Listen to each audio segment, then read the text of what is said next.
Okay, so what I'm gonna do here is take my sander, again with 320. You can do it by hand too, but you don't want to keep going in one motion. You want to keep changing it up, otherwise you'll see the finger grooves in it. So I'm gonna sand this again. I'm gonna put pressure on this area, but keep it moving. If I just keep it in the center, it can grind it like that basketball thing again. So either or, you want to keep it flat on the flat spots.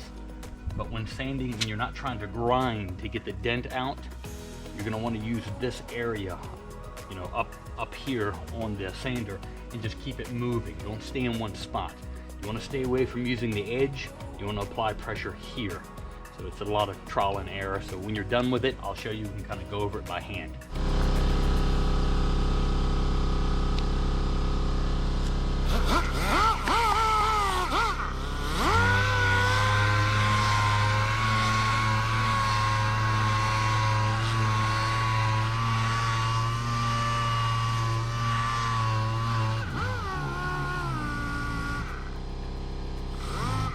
Remember to go easy around this area. Oh, see it popped up? We're still good though.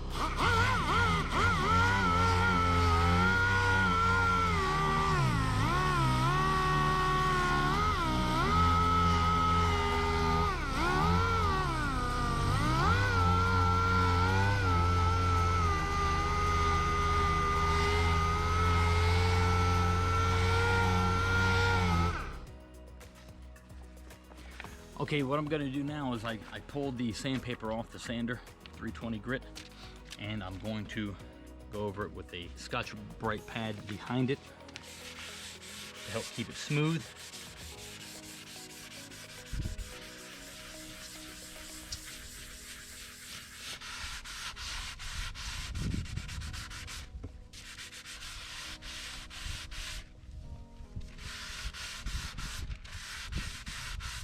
Just sanding out that little line that was there from the primer. That's now gone. Again, I'm going a little extreme with repairs and all because I prefer to have it repaired where no one can really tell it's been repaired.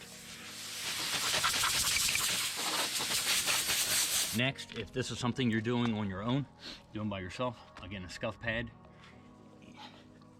It's not a Brillo pad, but a Scotch-Brite pad from like Pep Boys or something. As you're scuffing, you can see everything starts to get dull, but I'm going to use my my D8. Kind of goes a little bit quicker with 600 grit with a foam pad behind it to knock it all down quicker.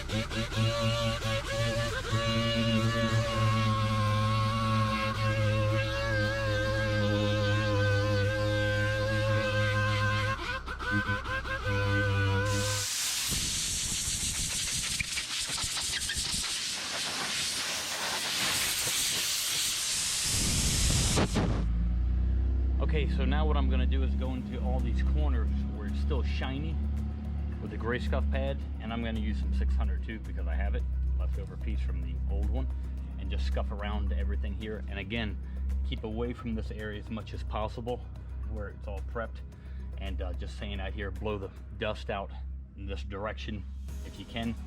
And I did go over the primer with the 600 as well. It makes everything lay out completely flat. And let's go ahead and do the corners now.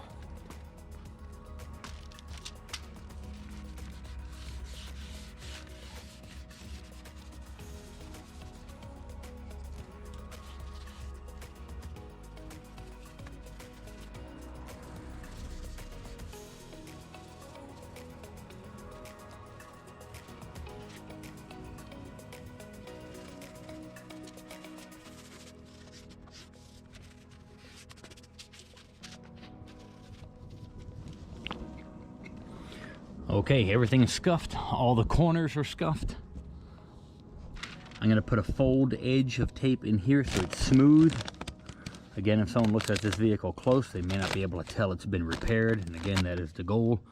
And I'm gonna do one more down here as well, under here, because if I paint everything inside, then I have to go in and tape up the tag light holes and all. So I'm gonna put a soft edge along here as well.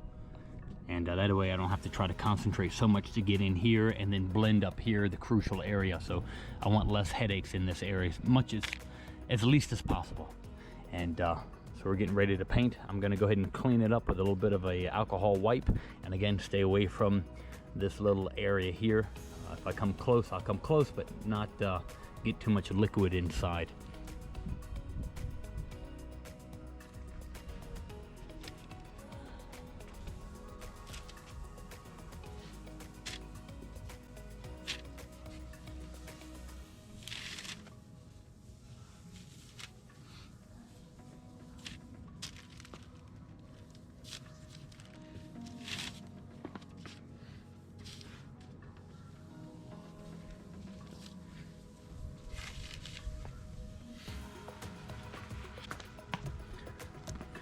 Now you may notice how it looks like the scratches are gone and it's back to normal again here as it dulls out. I don't know if you can tell. As it dries out, it gets duller. But so what happens is when I put the base coat around, blend it in, when I clear coat this will shine again with no pigment. So we're keeping the pigment far away from any comparison panels as possible, because temperature can change the way paints lay out and all. That's why if you get a dent or a scratch on a side panel like here, if you were to get a dent or a scratch, they usually blend into this panel, especially with silver cars. And you got to shoot both doors, clear coat both doors. That's why I just advertise bumpers. Everyone can understand why it costs what it costs, without doing a bunch of mind gymnastics and stuff like that.